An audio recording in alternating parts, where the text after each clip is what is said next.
曹丕篡汉称帝之后不久，刘备也在成都建立了蜀汉政权。那么之后他为何不去北伐攻打曹魏，而是不听众人的劝阻，非要发兵攻打孙权？猛将张飞又是因何被杀的呢？本期视频我们就一起走进刘备在成都称帝及张飞惨遭杀害。220年12月11日，曹丕代汉称帝，建立曹魏，汉献帝刘协被封为山阳公。等消息传到蜀地，就变成了汉献帝刘协已被曹丕给谋害了。既然汉朝皇帝已死，刘备又不可能向曹丕称臣，于是他在成都为汉献帝举行了发丧仪式后，于第二年，也就是221年的5月15日，刘备在成都的武丹山登基称帝。武丹山位于成都市老城区西北角的北教场内，它并不是一座山，而是一个高约20米、宽40米、长100余米的小土丘。由于刘备自称中山靖王之后是汉室的延续，因此他依然沿用汉的国号。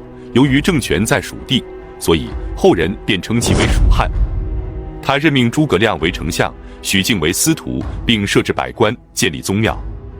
6月19日，他将吴氏封为皇后，刘禅被封为皇太子。刘备共有4个儿子，其中不去救援关羽的刘封是刘备的养子，另外还有刘永和刘礼，于是封刘永为鲁王，刘礼为梁王。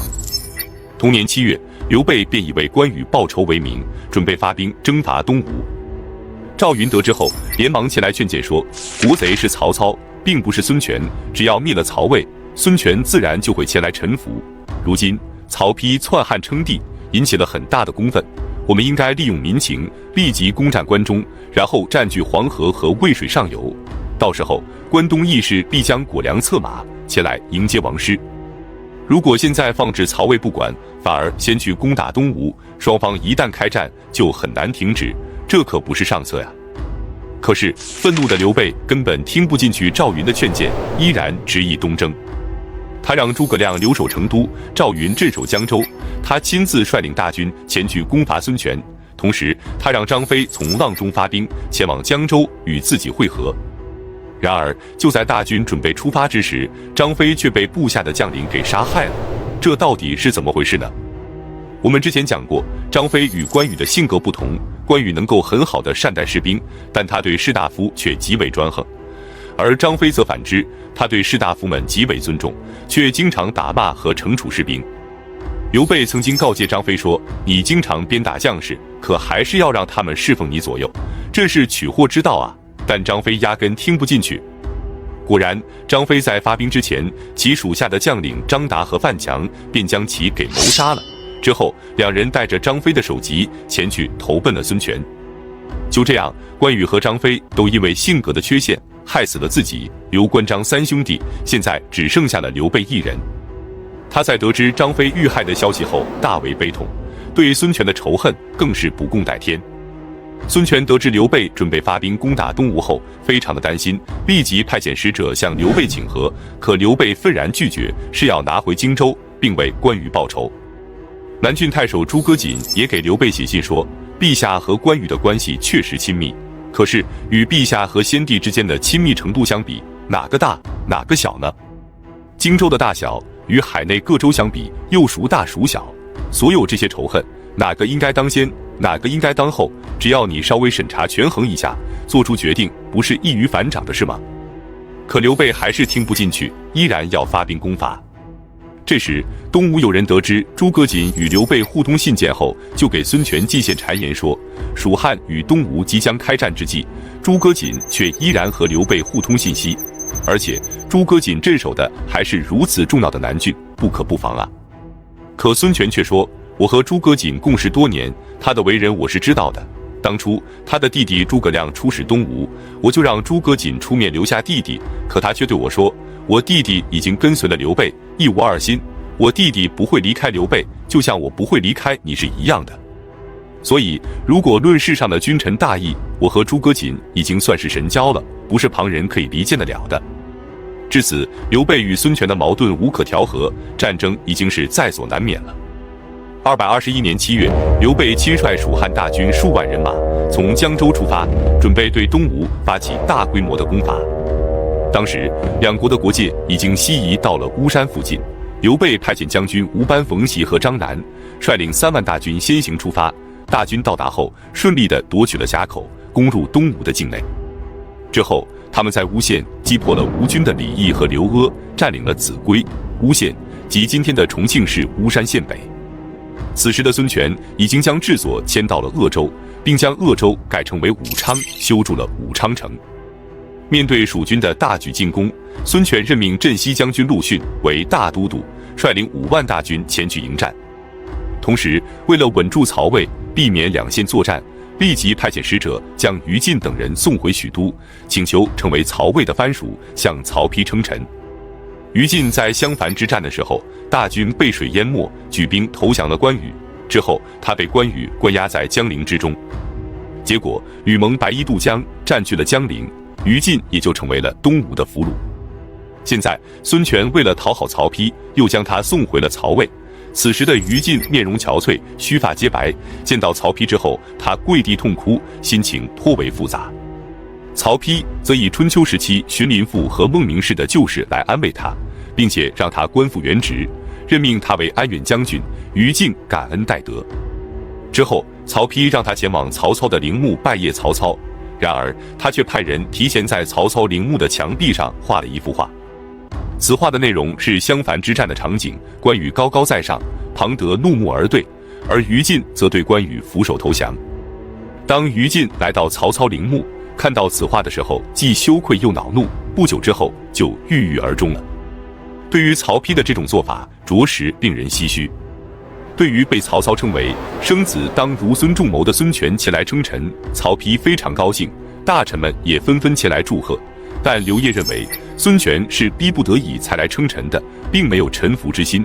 他建议曹丕应该举全国之力，配合刘备一起灭了东吴，之后只要再灭了刘备，便可天下一统。然而曹丕不但不听，还将孙权册封为吴王，加九锡，领荆州牧。就这样，孙权与曹魏交好，然后他便可以放心大胆地迎战刘备了。夷陵之战正式开始。那么，夷陵之战的具体战争过程是怎样的呢？我们下期接着讲述。夷陵之战为何能与官渡之战和赤壁之战并称为三国时期的3大战役？此战的具体过程是怎样的？对魏蜀吴三方的局势变化产生了什么样的影响？陆逊采取了哪些战术，能让刘备如此惨烈的收场？本期视频，我们就一起走进夷陵之战的详细过程及陆逊火烧连营。221年7月，刘备亲率数万大军从江州出发，让吴班、冯习和张南率军先行。他们在吴县击破了吴军的李毅和刘阿后，便占领了长江上非常重要的战略要地秭归。孙权得知后，立即任命陆逊为大都督，率领5万大军以及朱然、潘璋、韩当、徐盛、孙桓等将领前来迎战。同时派遣使者向曹丕称臣，稳住了曹魏，以避免两线作战的情况发生。陆逊到达秭归后，认真分析了战场形势。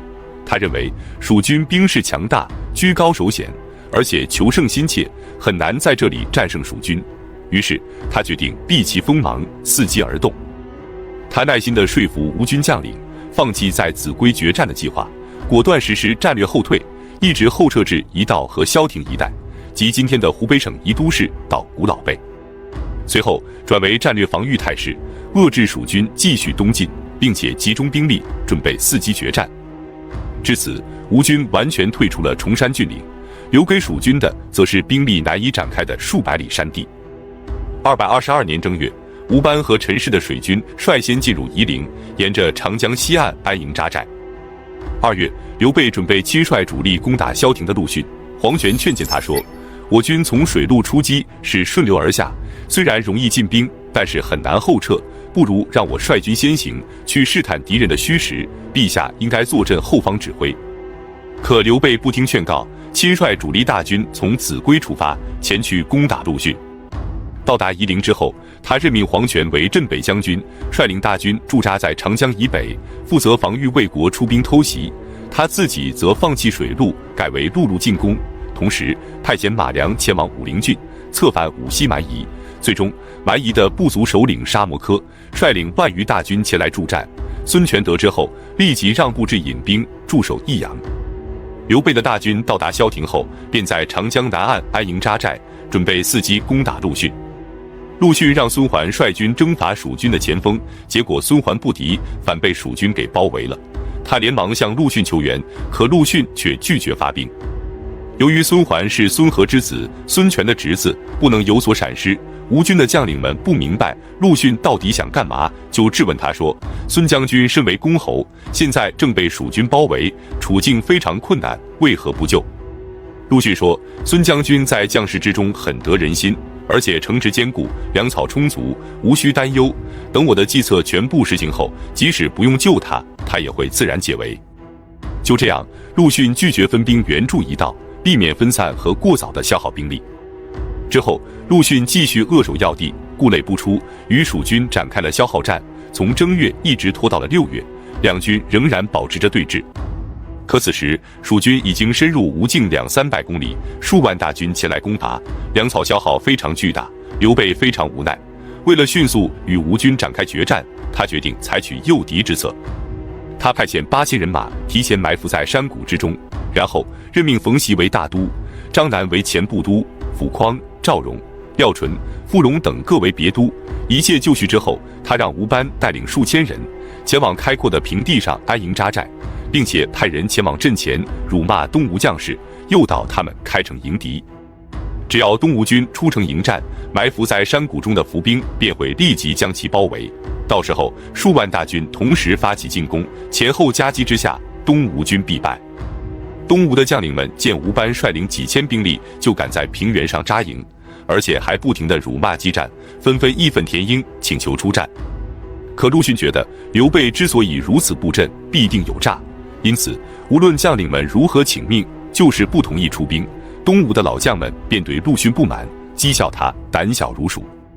可陆逊不为所动，继续坚守不出，刘备企图速战速决的战略意图再次失效。刘备见陆逊不肯中计，只好将埋伏在山谷里的8000精锐调了回来。东吴的将领们这才明白了过来，对陆逊佩服不已。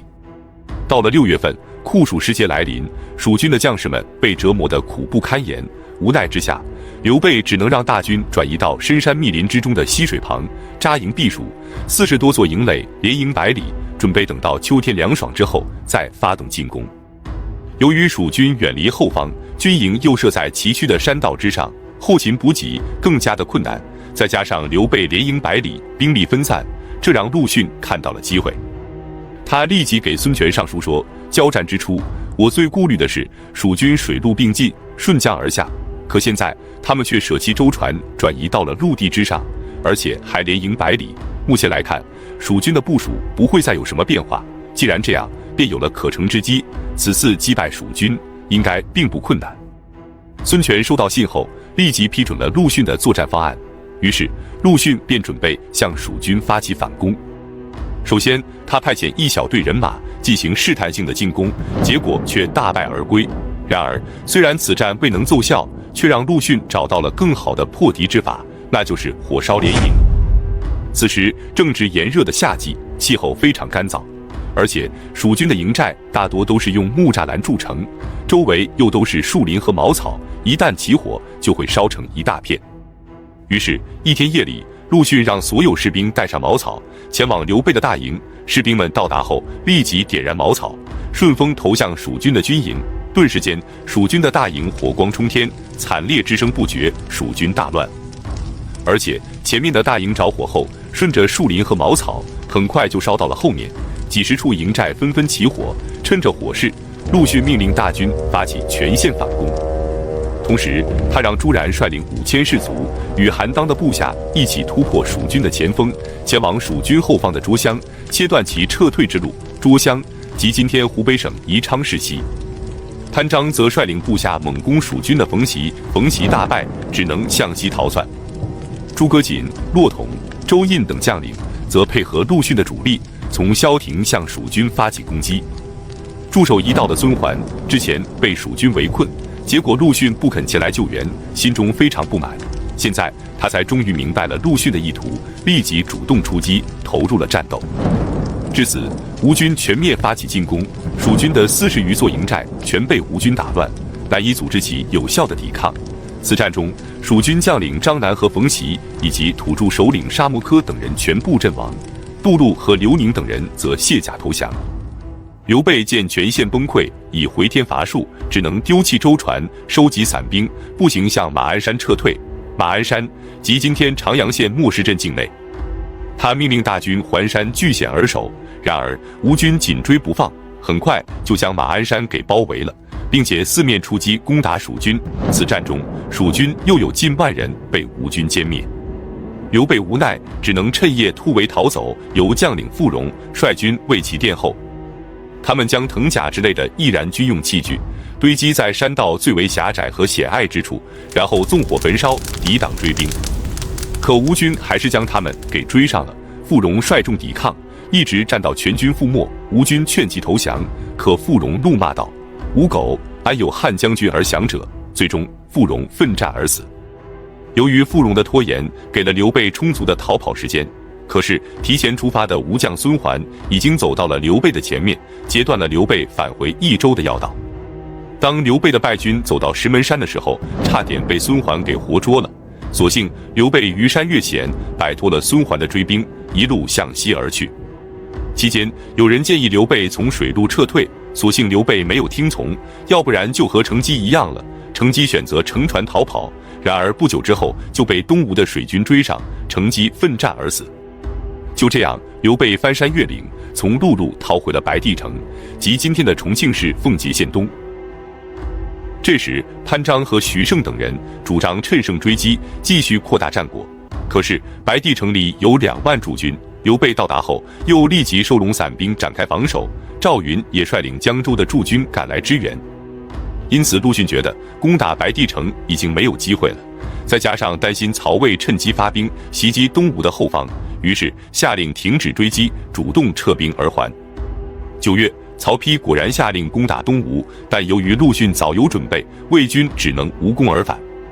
由于刘备大军败得太快，负责防御魏军的黄权还没来得及撤退，后路就被东吴军给截断了。可是他不想向东吴投降，于是便率领部下向北进发，投降了曹魏。蜀军得知后，有人建议刘备抓捕黄权的家人，可刘备却说：“是我对不起黄权，黄权没有对不起我呀。”至此，夷陵之战结束。诸葛亮得知后，不由得感叹道：“如果法正还活着的话，肯定能阻止陛下的东征之举，不至于此啊。”此战，东吴守住了荆州，而蜀汉则受到了重创，投降和战死者多达数万人，车船和其他军用物资也丧失殆尽。更重要的是，多名将领阵亡，元气大伤。此战过后的将近40年时间里，魏蜀吴3家的疆域基本保持不变，同时迫使吴蜀再次修好，使三国的局势出现了稳定的对峙。因此，夷陵之战也被认为是前后三国的分界点之一。刘备退往白帝城后，曹丕为何要征伐已经向他称臣的孙权？孙权能够防守得住吗？刘备病逝后，南方4郡便起兵叛乱，诸葛亮是如何平定叛乱的？七擒孟获在历史上是否真实存在？本期视频，我们就一起走进刘备白帝城托孤及诸葛亮七擒孟获。221年7月，刘备以为关羽报仇为名，征伐东吴。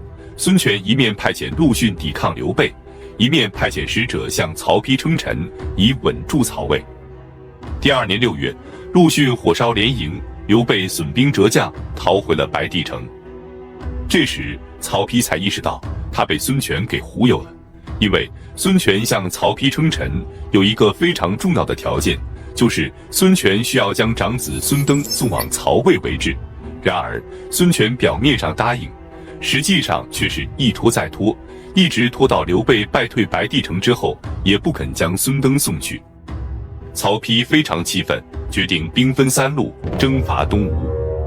东路军由曹休、张辽和臧霸率领，他们的攻击目标是洞口，即今天安徽省凤阳县东。中路军由曹仁率领，目标是濡须口，即今天安徽省无为县东南，濡须水汇入长江之处。西路军由曹真、夏侯尚、张合和徐晃率领，目标是南郡的治所江陵。再来看东吴这边，吕范负责防守洞口，朱桓守卫濡须口，朱然镇守江陵。同时，孙权让孙胜率领1万人马驻扎在百里州，作为朱然的外部救援。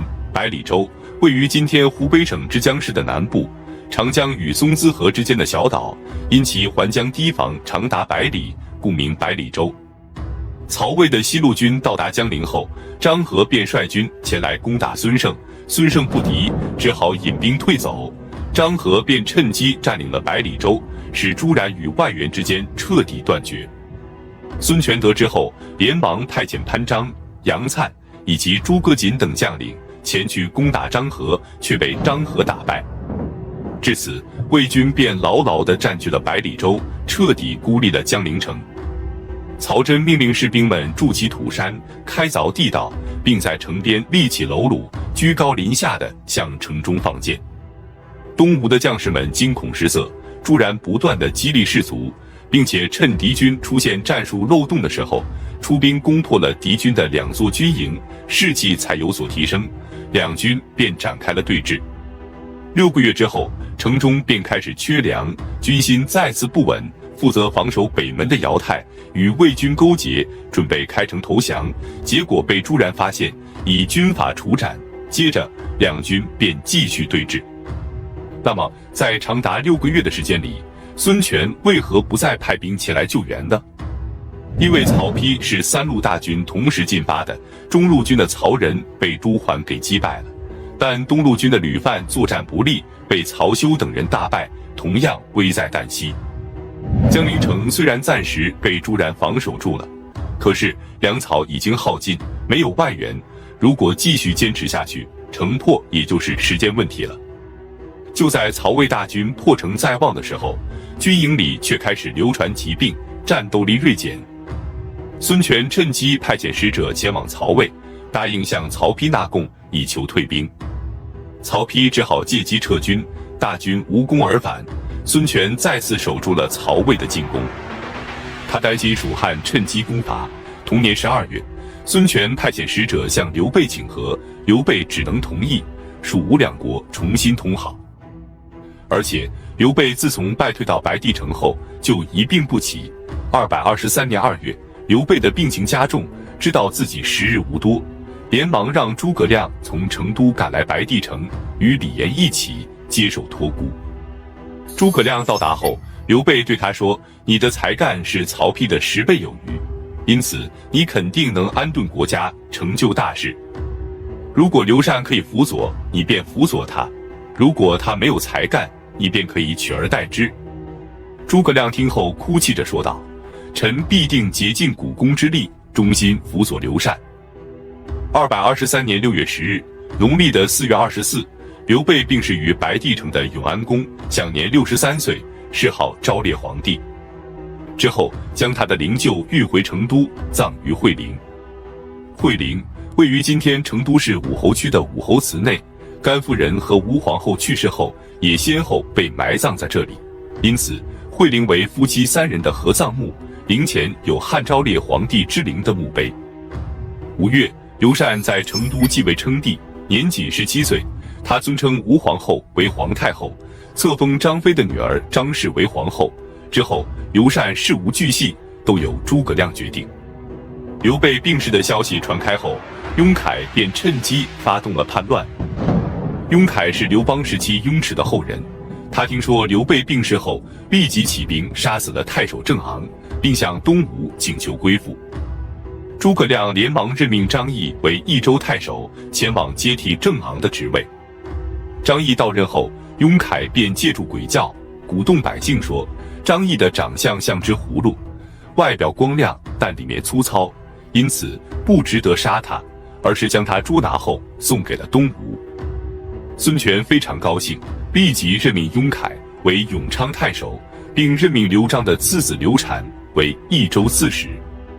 永昌郡位于益州的西部，由于道路阻塞，向来与蜀郡隔绝，因此永昌太守吕凯与辅城王亢等人不等蜀汉朝廷的诏令，便自发组织和激励官民关闭边境，抵御雍凯。雍凯数次发布檄文诱劝吕凯，但均被吕凯拒绝。雍凯无奈，只能派人煽动各地的彝族反叛，可彝人并不想叛乱，雍凯便找来在彝人中颇有影响力的孟获，让他对彝人说，朝廷准备向彝人征收300头胸前都是黑毛的乌狗，以及3斗满脑和3000根3丈长的斫木。由于斫木最长不过2丈，彝人觉得无法完成，便听信孟获之言，决定跟随雍凯一起作乱。随后，高定杀死越西太守焦黄，称王作乱；朱褒则杀死了益州从事，自任臧科太守。蜀汉南部彻底大乱。消息传回成都，诸葛亮非常惶恐。此时，刘备刚刚病逝，而且还打光了蜀汉的家底，曹魏和东吴都虎视眈眈盯着蜀汉。因此，在平定南方的叛乱之前，他需要先稳住东吴。于是，便派邓芝前往东吴谈判。邓芝到达后，孙权躲避不见，邓芝便给孙权上表说：“我此次前来，不只是为了蜀汉，更是为了东吴。”孙权这才同意见他，并对他说：“我倒是想和蜀汉结盟，可是蜀主年幼，国小而势困，如果曹魏趁虚进攻，你们都无法保全自己，所以我很犹豫。”邓芝回答说：“吴蜀两国有4州之地，大王你是当世英杰，诸葛亮也是杰出的人才，蜀汉有众贤可固守，东吴有3江可阻隔，只要我们结成唇齿之邦，进可夺取天下，退可鼎足而立。何况如果你想委身于曹魏，就得将太子送为人质，如果不从，曹魏必将再次发兵攻打，到时候蜀汉顺流而下夹击，江南之地恐怕就不是大王你的了。”孙权听后沉思良久，同意与蜀汉结盟，并且与曹魏断绝往来。搞定了东吴，诸葛亮便准备率军前去平叛了。225年3月，诸葛亮召集3路大军同时出发，其中李辉率领中路军前去攻打益州郡，马忠率领右路军，目标是臧科郡，诸葛亮则亲自率领左路军，通过水路前往越西郡。临行前，马谡对他说：“南方各郡仰仗着道路险远，不肯服从已经很久了。即使今天打败他，明天又会反叛。而且我们的主要任务是倾国北伐，到时候他们肯定会趁机作乱。如果把他们全部屠杀，既不是仁者所为，也不是仓促之间可以完成的。因此，用兵之道，攻心为上，攻城为下，希望你能让他们心服口服，以绝后患。”诸葛亮采纳了马谡的建议，率军深入不毛之地。此时，越西夷王高定得知诸葛亮已经出兵后，连忙在牦牛、定泽、杯水等地设营防守。诸葛亮率军到达杯水后，准备等高定的军队集合后，再将他们一网打尽。然而就在此时，叛军的内部却发生了冲突，雍凯被高定的手下给杀害了。随后，高定也被蜀军斩杀。雍凯死后，孟获接替他，成为了叛军新的首领。此时，马忠已经降服了臧科郡，前来与诸葛亮会师，准备一举击败孟获。据《三国志》记载，孟获被诸葛亮活捉，南方4郡的叛乱至此平定。